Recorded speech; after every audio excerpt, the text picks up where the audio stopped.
computer in Arizona. Thanks, Judy. But we're getting to the countdown, so go. So stay safe and good luck. We'll see you. Thank you. I'll step aside and we're going to watch. And we have ignition. Engine ignition and liftoff of this ILS Proton launch vehicle with the Eutelsat 5 West B and Space Logistics 1 MEV-1 satellites on board. Now, about 10 seconds after liftoff, the launch vehicle performs a roll maneuver to align the launch vehicle pitch axis with the planned northeasterly launch azimuth.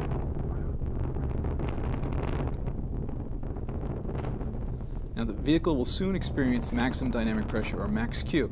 Now, this is when the aerodynamic forces on the vehicle have peaked. And for Proton, max Q occurs about 62 seconds after liftoff at a velocity of Mach 1.6.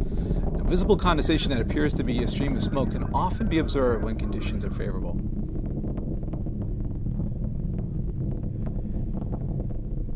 Just passing 50 seconds after launch. And you can see that condensation. Now, everything seems to be proceeding nominally as the vehicle ascends over the cosmodrome in a northeasterly direction into a planned suborbital trajectory along the route, which provides a parking orbit inclination of 51.6 degrees. Now, we're coming up on the first stage separation from the second stage. That's set to occur 2 minutes into flight. In order to provide a near constant acceleration, the second stage engines ignite prior to separation from the first stage. And on a clear day, launch site observers might actually be able to see a halo effect as the second stage engine